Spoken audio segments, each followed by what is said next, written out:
온도가 조금씩 낮아지고 있는 것 같습니다. 채연, 오늘 회차가 안 돼. 나가가. 정리해 주지 말고. 자, 예, 최성로 선교사님이 소변에 피가 나와서 검사를 했는데 저기 암이래, 방광암. 근데 이제 수술을 할 수 있는 것은 좋은 거라거든요. 그리고 이제 박현철 선교사님은 미국 대학을 진학하기 위해서 한국에 와서 고졸 검정고시를 8월 8일 날 보십니다. 기도해 주시면 감사하겠습니다. 자, 오늘 말씀은 민수기 12장 말씀입니다. 11장이 일반 백성들의 불평과 반역 사건을 다루는 것이었다면 12장 말씀은 이스라엘 최고 지도자들의 반역 사건을 다루는 말씀입니다. 이 사건들은 모두 바란 광야에서 일어난 사건들입니다.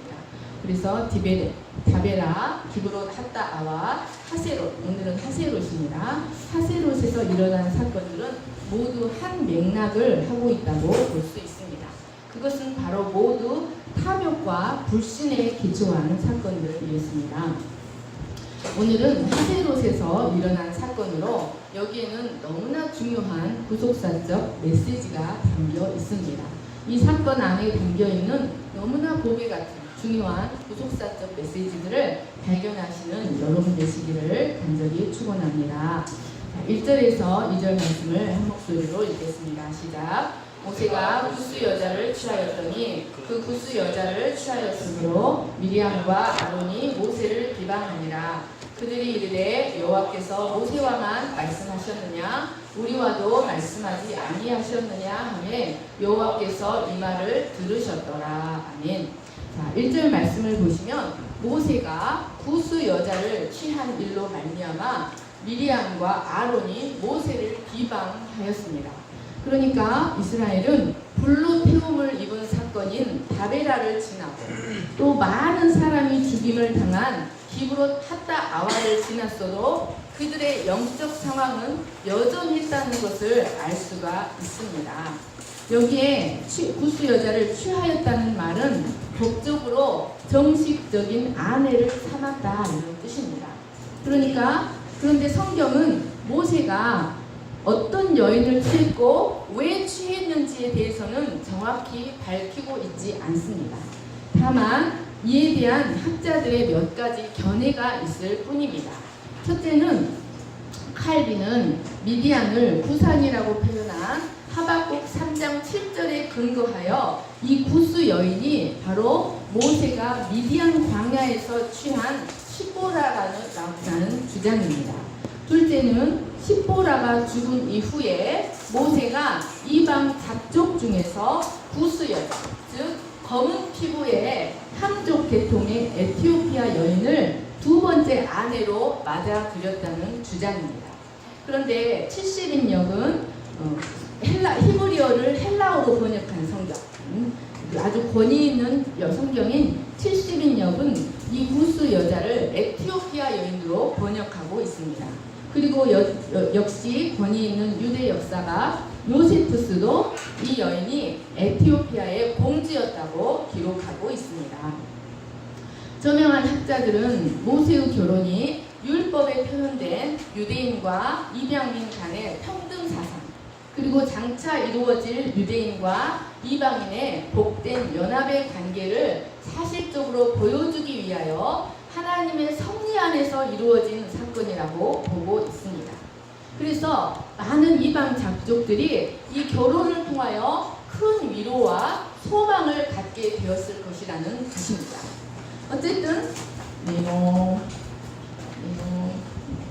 어쨌든 이 결혼은 율법적으로는 전혀 문제가 되지 않았습니다. 만약 모세가 구스 여인을 취한 것이 하나님의 뜻에 위배되었다면 하나님은 그것을 결코 묵과하지 않으셨을 것입니다. 그러나 여러분, 모세는 그 심령이 언제나 하나님만을 향해 있는 사람이었습니다. 그리고 그 자신이 율법의 전달자였습니다. 그것을 생각할 때 그가 스스로 율법을 범하면서까지 육신의 정욕을 위하여 구스 여인과 결혼하지는 않았을 것으로 보는 것입니다. 그런데 1절 하반절 말씀을 보시면 미리암과 아론이 이 문제를 가지고 모세를 비방하고 들었습니다. 그런데 이 비방하니라라는 히브리어 단어는 테다베르입니다. 이것은 3인칭 여성형 단수로 기록되어 있습니다. 그리고 아론보다 미리암이 또 먼저 기록되어 있습니다. 미리암과 아론이 모세를 비방했다라고 기록되어 있고, 뒤에 보면 미리암이 홀로 하나님의 징계를 받습니다. 그러니까 이 사건의 주동자는 주로 미리암이었다는 것을 알 수 있습니다. 그리고 아론은 이에 대하여 소극적으로 동조했던 것 같습니다. 그런데 여러분 2절 말씀을 보시기 바랍니다. 성경은 이들이 모세를 비방한 진짜 이유가 있었다라고 설명하고 있습니다. 그것은 바로 모세의 결혼이 문제가 아니라 모세가 이스라엘 공동체 안에서 갖고 있는 독보적인 권위에 대한 시기심 때문이었다고 성경은 기록하고 있습니다. 여러분, 미리암과 아론이 어떤 사람인 줄 아십니까? 아론은 대제사장으로 기름 부음 받은 사람입니다. 그래서 그도 우림과 둠밈으로 백성들에게 하나님의 뜻을 나타내는 자였습니다. 그리고 여러분, 미리암은 보통 선지자가 아닙니다. 그녀는 어려서부터 아주 당차고 지혜로운 위대한 여선지자요 찬양 사역자였습니다. 그래서 그도 하나님의 뜻을 나타낼 뿐만 아니라 이스라엘 모든 여성들을 총솔하는 매우 탁월한 여성 지도자였습니다. 미가서 6장 4절을 같이 읽겠습니다. 시작. 내가 너를 애굽 땅에서 인도해내어 종로를 타는 집에서 속량하였고 모세와 아론과 미리암을 내 앞에 보냈느니라. 사랑하는 여러분, 미가 선지자는 출애굽하는 이스라엘 백성들에게 하나님이 보내주신 선물이 바로 모세와 미리암과 아론이었다라고 말하고 있는 것입니다. 그래서 이들은 자신들도 선지자와 대제사장으로서 하나님의 신령한 은혜를 체험하고 말씀을 대변하는 일을 하고 있었기 때문에 모세와 함께 그 권위를 나눠 가질 수 있다고 생각했던 것이었습니다. 특히 이들은 그런 말들을 모세 뒤에서 백성들을 향해서 그런 분위기를 조성하고 있었습니다. 그러나 이는 인간적인 교만과 악한 시기심과 탐욕에서 나온 어리석은 생각이었습니다. 2절 하반절을 보시면 하나님은 아론과 미리암이 모세를 비방하는 소리를 다 들으셨습니다. 여기서 들으셨다는 말은 그 소리만 청각적으로 들으셨다는 것이 아닙니다. 하나님이 들으실 때는 그 내면의 깊은 의도를 들으셨다. 그들의 언행의 심사를 꿰뚫어서 들으셨다는 말씀입니다. 하나님은 그들이 왜 모세의 결혼을 비방하는지 그 심중에 있는 모든 생각을 다 꿰뚫어보고 알고 계셨다는 말씀입니다. 3절 말씀을 같이 읽겠습니다. 시작. 이 사람 모세는 온유함이 지면의 모든 사람보다 더하더라. 사랑하는 여러분, 성경은 갑자기 모세가 지면 위에 있는 모든 사람보다 더 온유했다라고 기록하고 있습니다. 여기 온유하다는 말은 전문 용어입니다. 아나우로서 자기를 낮춤, 자기를 억제함, 재간을 물림이라는 뜻이에요. 이 단어가 동물에게도 쓰이기도 하고 사람에게도 쓰이기도 하는데, 동물에게 쓰일 때에는 훈련을 통해서 사람이 이용하기 쉽게 잘 길들여진 상태가 되었다는 뜻입니다. 그리고 사람에게 사용될 때는 이 사람이 고난을 통해서 하나님께 길들여진 자가 되었다는 뜻입니다. 그래서 극도의 자기 절제가 가능한 사람, 매우 깊은 경건의 상태가 되어진 것을 말합니다. 이는 모세가 어떤 사람이라는 것을 말해줍니까? 이 모세는 기나긴 고난의 세월을 통하여 그는 소소한 인간적인 행복과 야망을 추구하는 자가 아니었다는 것입니다. 그가 추구하는 것은 하나님 앞에서의 극도의 자기 절제, 하나님 앞에서의 극도의 자기 억제와 고난의 삶을 추구하며 절대적으로 하나님께 복종하는, 하나님께는 예만 있고 아니라가 없는, 예스만 있고 노가 없는 사람으로 길들여진 사람이었다는 것. 그가 하나님 앞에서 고난의 삶을 추구하며 살아가는 사람이었다는 것을 말해줍니다.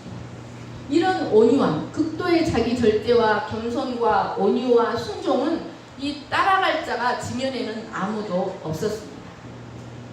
지금 성경이 이러한 모세의 상태를 설명하는 이유가 무엇입니까? 그것은 형제들이 인간적인 생각에 기초해서 또 탐욕에 기초해서 자신의 권위에 도전했지만 모세는 내 권위가 정당하다는 것을 변호하기 위해서 스스로 분노하거나 반박하거나 변호하려고 애쓰지 않았다는 것을 설명하고 있는 것입니다.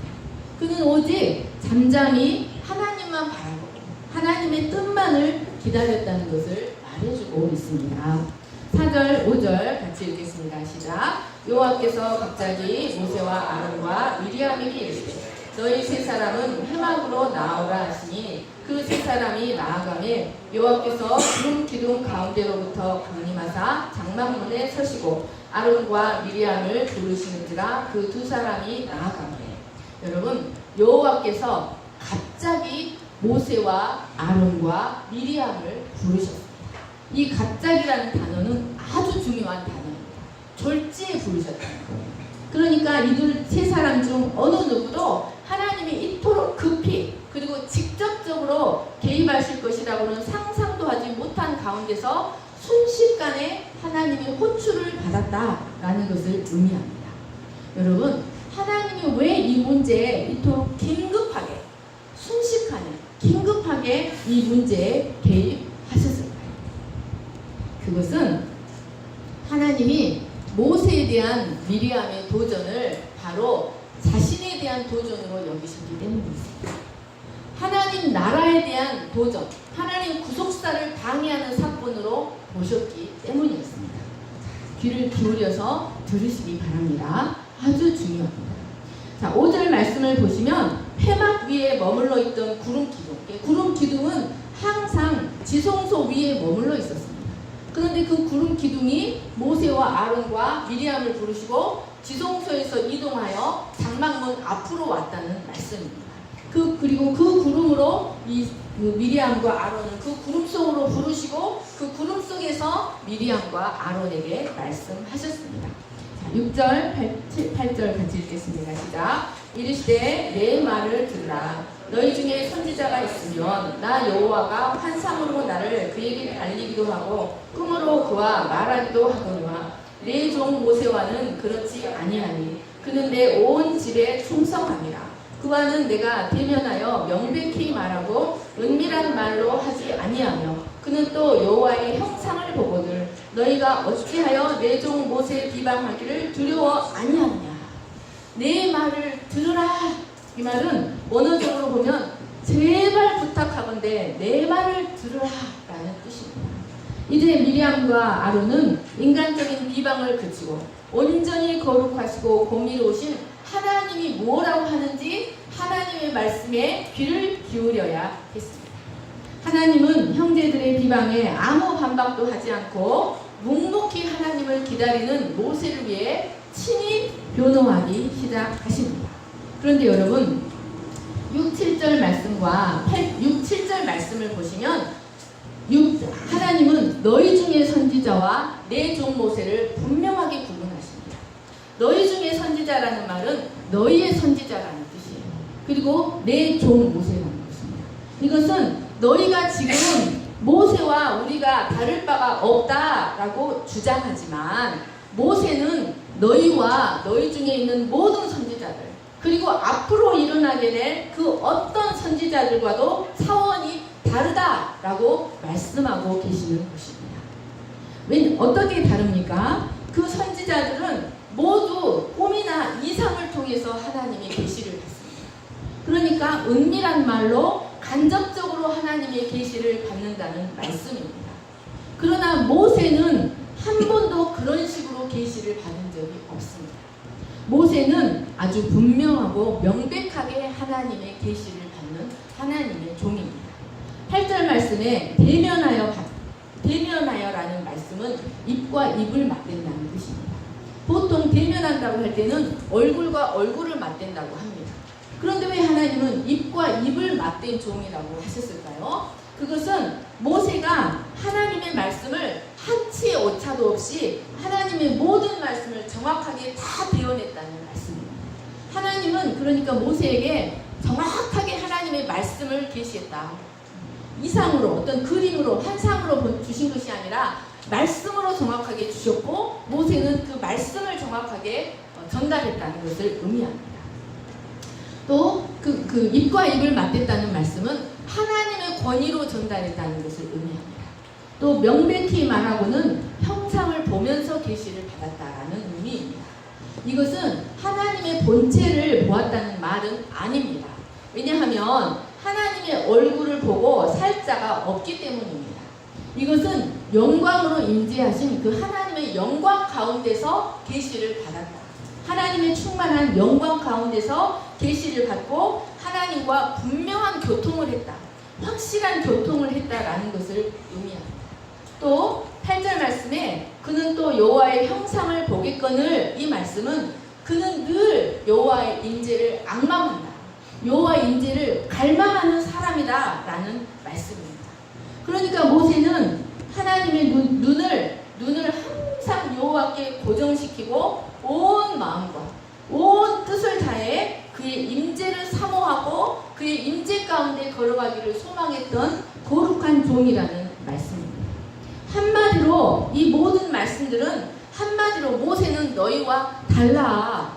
너희와 권위를 나누어 가질 수가 없어. 그런 뜻입니다. 그러므로 그가 전하는 모든 말씀은 반드시 하나님의 권위로 받아들여져야만 했습니다. 그러므로 그가 구스 여인과 결혼한 것도 그냥 육신의 정욕을 위해서 생각 없이 한 것이 아니라는 것을 의미합니다. 그러면 여러분 7절 말씀을 보시기 바랍니다. 그러면 하나님은 왜 이처럼 모세를 다른 선지자들과 독보적으로 다르게 대우하셨을까요? 왜 하나님은 모세를 이처럼 독보적으로 다른 친밀함으로 이 모세를 대우하셨을까요? 7절 말씀을 다시 한번 읽겠습니다. 시작. 내 종 모세와는 그렇지 아니하니 그는 내 온 집에 충성합니다. 그것은 여러분 모세가 하나님의 온 집을 맡았기 때문이었습니다. 하나님의 온 집이란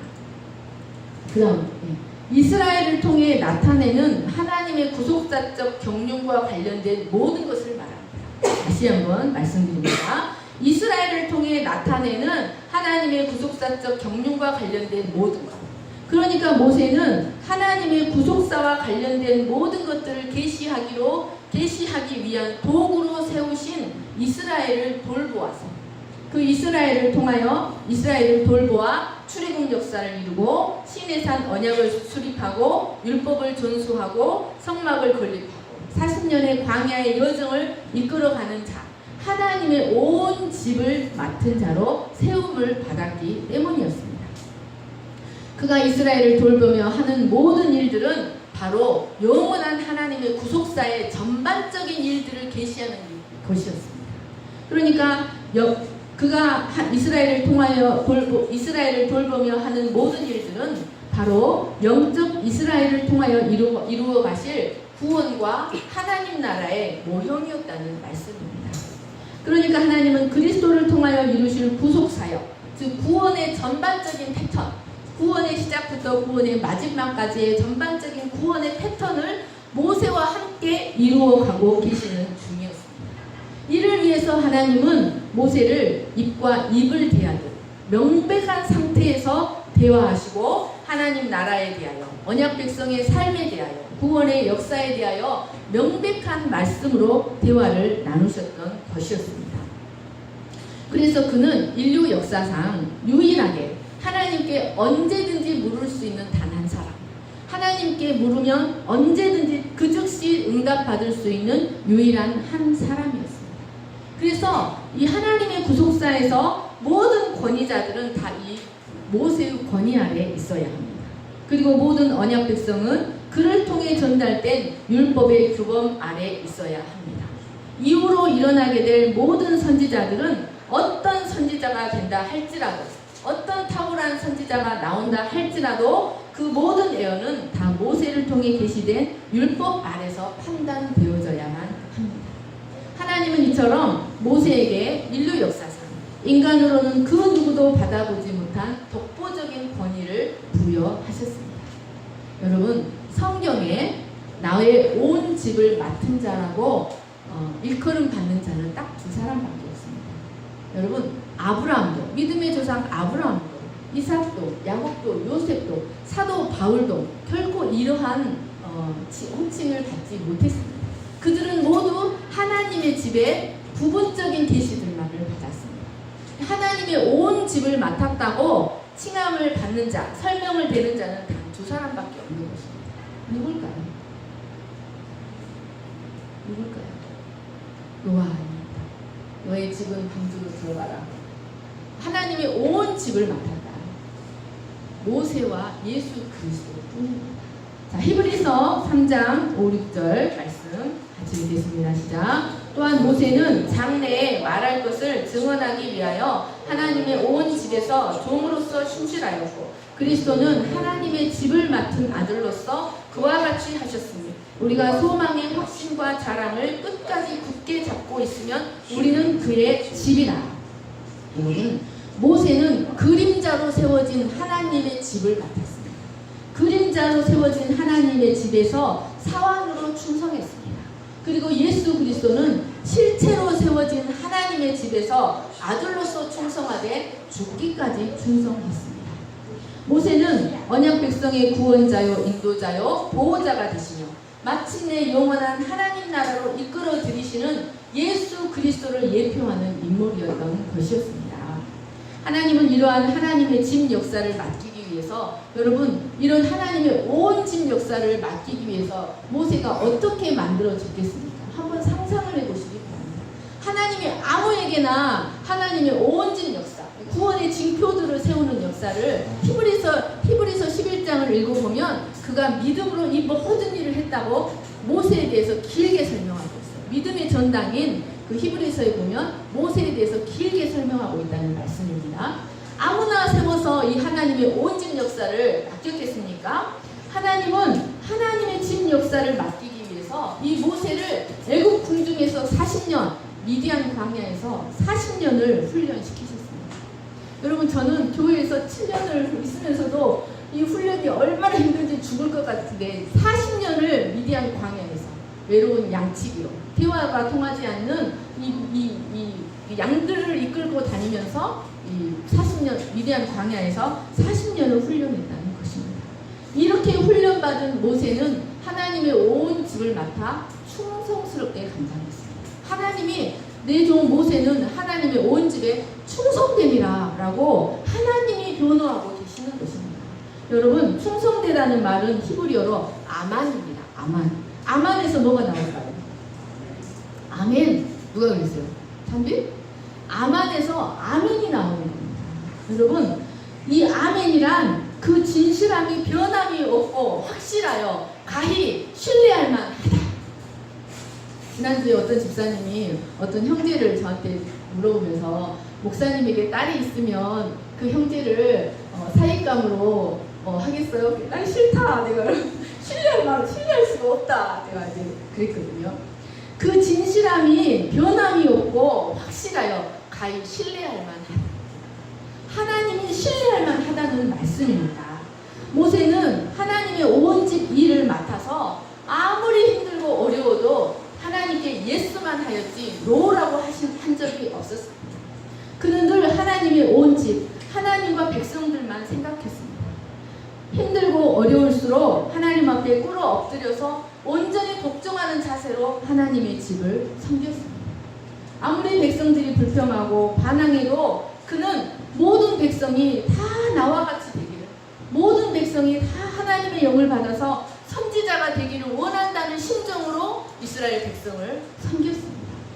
미리암과 아론은 이스라엘 최고 지도자들로서 이 하나님의 구속사에서 모세가 받은 지위가 어떤 것인가를 깊이 깨닫고 그가 얼마나 힘겹게 하나님의 집을 섬기는지를 이해하고 모세를 훌륭하게 돕는 동역자들이 되어야 했습니다. 하나님은 이미 출애굽 4장에서 아론에게 뭐라고 말씀하셨냐면 아론은 모세의 입을 대신할 것이요 모세는 너에게 하나님과 같이 될 것이라고 말씀하셨습니다. 그러니까 아론과 미리암과 아론과 모세의 지위는 달랐다는 것입니다. 그런데 그들은 이것을 이해하지 못하고 인간적으로만 이 모세 자신들의 동생 인간적으로 생각하고 탐욕에 사로잡혀서 그의 지도권을 나눠 가질 수 있을 것이라고 생각했던 것이었습니다. 그러나 그것은 이해 부족의 소치였습니다. 하나님의 구속사에 대한 이해 부족의 소치였던 것입니다. 그래서 그들의 도전은 사실은 하나님 나라의 일을 방해하는 것이었습니다. 그래서 하나님은 그들의 도전이 하나님 나라의 일을 방해하는 것이요 하나님 자체에 대한 도전으로 보시고 급히 나타나셔서 너희가 어찌하여 내 종 모세 비방하기를 두려워하지 아니하느냐. 내가 지금 그를 통해서 하나님 나라의 전반적인 일을 세워가는데 그래서 그 종의 권위는 너희와 나눠 가질 수 없는 것인데 너희가 어찌 내 종 모세를 비방하기를 두려워하지 아니하고 비방하느냐라고 말씀하고 계시는 것입니다. 사랑하는 여러분, 이 모든 권위는 바로 어떤 인간 주의종의 권위를 말하는 것이 아닙니다. 물론 하나님 나라를 위해서 세우신 주의종의 권위도 중요합니다. 그러나 여기서 본질적인 것은 그 어느 누구도 감히 예수님의 권위를 나눠 가질 수 없다는 것을 지금 설명하고 있는 것입니다. 어느 누구도 하나님의 온 집에 구원의 반석으로 기름 부음 받으시고 아들로서 충성하신 예수 그리스도에게 감히 도전할 수 없습니다. 만약 그에게 도전하는 자가 있다면 그는 이 구원의 반석 대신 예수님께 부딪혀서 산산이 깨어지고 말 것을 성경이 증거하고 있습니다. 그러나 그를 의지하고 그를 믿으면 그는 그 믿는 자에게 구원의 단단한 반석이 되시는 분이십니다. 그러나 그의 권위에 순종하지 않고 그의 권위에 도전하는 자는 그 반석에 부딪혀서 깨지게 됩니다. 사랑하는 여러분, 모세는 형제들에게 비방을 받을 때 자신의 권위를 지키기 위해 스스로 나서지 않았습니다. 자신을 변호하기 위해 분을 떨치지도 않았습니다. 다만 묵묵히 자기를 억제하며 하나님의 뜻만을 기다렸습니다. 그랬을 때 하나님이 친히 나서셔서 그의 권위를 변호해 주시고 그의 권위를 세워주셨습니다. 만약 모세가 이 문제를 스스로 해결하려고 했다면 결코 좋은 결과가 발생되지 않았을 것입니다. 여러분, 이처럼 하나님은 자기가 세운 하나님을 사랑하는 자, 하나님을 위해 자기를 억제하는 자를 위하여 친히 그 권위를 직접 세워주시는 분이라는 것을 기억하시기를 간절히 축원합니다. 9절에서 12절 말씀을 같이 읽겠습니다. 시작. 여호와께서 그들을 향하여 진노하시고 떠나시매 구름의 장막 위에서 떠나갔고 미리암은 나병에 걸려 눈과 같더라. 아론이 미리암을 본즉 나병에 걸렸는지라. 아론이 이에 모세에게 이르되 슬프도다 내 주여 우리가 어리석은 일을 하여 죄를 지었으나 청하건대 그 벌을 우리에게 돌리지 마소서. 그가 살이 반이나 썩어 모태로부터 죽어서 나 혼자같이 되지 않게 하소서. 하나님은 모든 말씀을 마치신 후에 미리암과 아론을 향해 진노하신 후 떠나가셨습니다. 그러자 구름이 장막 위에서 떠나가 버렸습니다. 앞에 떠나신다. 9절 말씀에 떠나셨다는 것은 동행하기를 그치셨다라는 뜻이고 10절에 구름이 떠났다는 것은 획 돌아가버렸다. 하나님이 마음이 상해서 획 가버렸다. 이런 뜻입니다. 지금까지 장막 위에 머물러서 하나님의 한없는 자비와 긍휼의 임재를 상징해 주던 그 구름이 미리암과 아론이 하나님의 구원 사역을 방해하자 하나님의 임재가 떠나가 버렸다는 말씀입니다. 그런데 여러분 10절 말씀을 보시면 그 구름이 떠나자 어떤 일이 벌어졌습니까? 바로 미리암이 이 사건의 주동자였던 미리암에게 나병이 발생하고 말았습니다. 나병은 살이 괴사되어 짓무르고 털이 하얗게 되는 병으로 그 외양이 아주 흉측하고 전염성도 강하여 진영 안에 거하지 못하고 진 밖으로 나가야만 하는 병이었습니다. 10절 말씀을 보시면 눈과 같더라. 그리고 살이 반이나 썩어 모태로부터 죽어서 나온 자 같이 되었다는 말씀은 이 미리암의 나병이 아주 심각한 상태였다. 즉사할 수도 있는, 즉시 죽을 수도 있는 매우 심각한 수준의 것이었다라는 것을 말해줍니다. 이가 얼마나 처참했는지 아론은 미리암의 상태를 보고 두려움에 떨 수밖에 없었습니다. 사랑하는 여러분, 미리암의 이러한 모습은 하나님이 떠나면 인간이 어떤 상태가 되는가를 보여줍니다. 하나님이 우리에게서 떠나시면 우리에게는 처참함과 두려움과 비참함과 공포밖에 남지 않는다는 것을 우리에게 가르쳐줍니다. 사랑하는 여러분, 미리암은 그녀가 받은 권위는 보통의 것이 아니었습니다. 그는 자신의 것에 만족하고 최선을 다해 모세의 권위를 인정하고 모세를 동역했다면 그녀는 참으로 영광스럽게 인생을 마감했을 것입니다. 그녀가 받은 것만도 작은 것이 아니었다는 말씀입니다. 그러나 그녀가 탐욕을 부려서 자기 것이 아닌 것에 도전했을 때, 하나님이 그녀를 떠났을 때 그녀에게는 처참함과 비참함만이 남지 않았습니다. 11절 말씀을 보십시오. 슬프도다 내 주여. 이 말은 비 아도나이, 제발 부탁하노니 내 군주여. 여러분, 모세의 허물을 꼬투리 삼아서 비방하고 업신여겼던 아론이 즉시 아도나이는 하나님께 붙이는 말씀입니다. 내 군주여이라고 말하고 있는 것입니다. 그러니까 아론은 하나님의 말씀과 미리암에게 임한 징계를 통해서 하나님이 모세에게 주신 독보적인 권위를 인정하게 되었다는 것을 의미합니다. 또 우리가 어리석은 일을 하여 죄를 얻었으나 이 말씀은 하나님의 의로우신 길에 대한 이해가 부족하여 하나님이 원하시는 길에서 심히 벗어나 어리석은 행위를 하였습니다. 라는 의미입니다. 우리가 잘 알지 못해서 이 하나님의 큰 집의 일을 알지 못해서 어리석은 일을 범했으나 그 벌을 우리에게 돌리지 마소서. 우리를 용서해 주세요 라고 기도하고 있는 것입니다. 13절, 14절 말씀을 같이 읽겠습니다. 시작. 모세가 여호와께 부르짖어 이르되 하나님이여 원하건대 그를 고쳐주옵소서. 여호와께서 모세에게 이르시되 그의 아버지가 그의 얼굴에 침을 뱉었을지라도 그가 이래 동안 부끄러워하지 않겠느냐. 그런즉 그를 진영 밖에 이래 동안 가두고 그 후에 들어오게 할지니라 하시니. 아론의 간곡한 요청을 받은 모세는 자신을 비방하다가 나병에 걸린 미리암을 위하여 간절히 중보기도 합니다. 그런데 이 모세의 기도는 원어적으로 보면 형식적인 기도가 아니라 절박한 기도였습니다. 제발 부탁하오니 고쳐주세요 라고 간절히 기도하였습니다. 하나님은 모세의 기도에 즉시 응답하셨습니다. 이로써 하나님은 하나님과 백성 사이에 유일한 중보자는 모세뿐이라는 것을 다시 한번 인정하셨습니다. 사랑하는 여러분, 이처럼 미리암을 위해서 중보하는 모세의 모습은 바로 자기를 못 박은 사람들, 그리고 제약된 자기 백성을 위해서 기도하시는 예수 그리스도의 구속과 중보 사역을 예표하고 있습니다. 14절 말씀을 보시면 그의 아버지가 그의 얼굴에 침을 뱉었을지라도 이스라엘에서는 자녀가 중죄를 범하여 아버지의 명예를 훼손시키거나 아버지를 극도로 진노하게 하면 그 아버지가 분노의 표시로 그 자녀의 얼굴에 침을 뱉습니다. 침뱉음을 당한 자녀는 최소한 7일간 집 밖에 격리되어야 합니다. 그래서 7일 동안 수욕기간을 지내야만, 수욕기간을 가져야만 아버지의 저주로부터 벗어날 수 있게 하셨습니다. 하나님은 이 규례를 말씀하시면서 하나님의 진노로 인해 침뱉음 정도가 아니라 나병에 걸렸는데 최소한 7일간은 참회 기간을 가져야 한다라고 말씀하신 것입니다.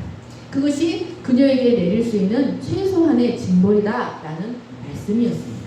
이로 인해 미리암은 진영 밖으로 쫓겨나 나병 환자가 지켜야 하는 규례에 따라 7일 동안 옷을 찢고 머리를 풀고 윗입술을 가리우며 부정하다 외치면서 수욕의 시간을 보내야 했습니다. 사랑하는 여러분, 이 7일의 수욕 기간은 바로 죄가 하나님과의 교제를 완전히 차단시킨다는 것을 우리에게 가르쳐줍니다. 죄는 사람으로 하여금 하나님의 회중에 들지 못하게 합니다. 하나님의 언약적 보호도 받지 못하게 합니다. 이 7이라는 숫자는 완전 숫자로 죄인이 그 죄로 인해 당하는 수치는 영원하다. 죄로 인해 당하는 수치는 영원하며 완전한 참회를 이루어야만 회복이 가능하다라는 것을 알게 합니다. 15절, 16절 말씀을 읽겠습니다. 시작. 이에 미리암이 진영 밖에 이래 동안 갇혀 있었고 백성은 그를 다시 들어오게 하기까지 행진하지 아니하다가 그 후에 백성이 하세롯을 떠나 바람 광야에 진을 치니라. 이스라엘 백성들은 미리암이 죄로 인한 수치를 당하는 7일 동안 진행하지 못하고 광야에 머물러 있어야만 했습니다. 여러분, 이것은 언약 공동체 안에서 한 사람의 죄가 어떤 영향을 미치는가를 우리에게 가르쳐줍니다. 특히 지도자의 죄가 어떤 영향을 미치는가를 가르쳐줍니다. 여러분, 한 사람의 범죄는 그 진영이 나아가야 할 길을 나아가지 못하게 합니다. 죄는 그 공동체로 하여금 전진하지 못하고 그 자리에 머물러 있게 만들어 버립니다. 이처럼 한 사람의 범죄는 온 공동체에 악영향을 끼친다는 것을 기억하시기를 간절히 축원합니다.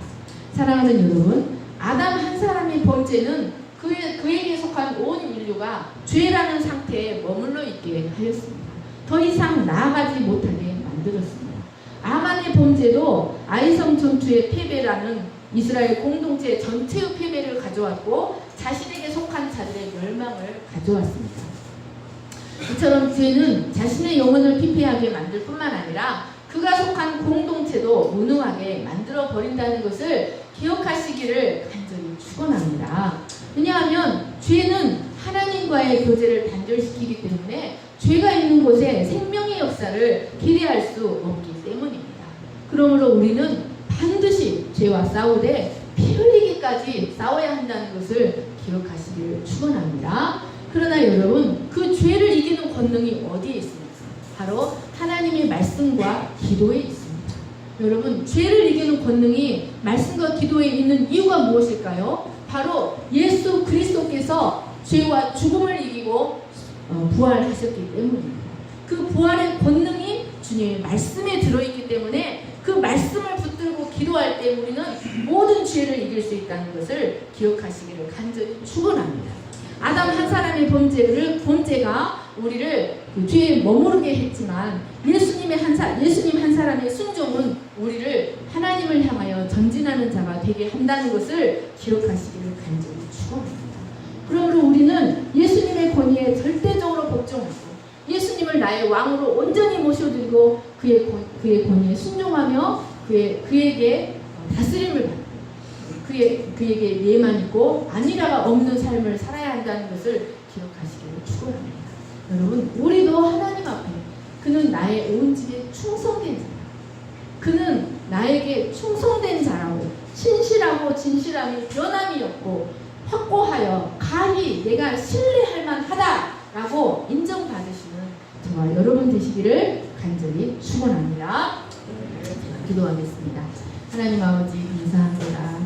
우리가 아담에게 속하여 우리가 예수님께 나오지 못했다면 우리는 영원히 미리암과 같이 진영 바깥에서 언약 바깥에서 머리를 풀고 옷을 찢으며 부정하다 외치며 살 수밖에 없는 자들인데 이런 우리를 예수님께 접촉하게 하시고 이제 예수님에게 속하여 하나님을 향하여 전진해 나갈 수 있는 그런 믿음의 삶을 살 수 있게 해주셔서 감사합니다. 하나님 아버지, 이 땅에 왕으로 오셨지만 예수님을 아무것도 아닌 것처럼 여기고 예수님을 그들의 구주로 섬기지 않는 그런 삶을 살지 않냐고 예수님을 우리의 왕으로 고백하고 그 앞에 온전히 순종하며 그에게 예만 있고 아니라가 없는 순종의 삶, 충성된 삶을 살아갈 수 있도록 도와주시기를 간절히 기도합니다. 그리할 때 하나님의 언약적인 보호와 언약적인 축복이 우리 삶 가운데 충만하게 나타나서 우리의 능력으로 우리의 노력으로 살아가는 인생이 아니라 하나님의 은혜로 살아가는 그런 복된 인생들이 될 수 있도록 우리 각 사람 축복해 주시기를 간절히 기도합니다. 감사하며 거룩하신 예수님의 이름으로 기도하였습니다. 아멘. 시선 찬양하시면서 연주드리겠습니다.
Peace.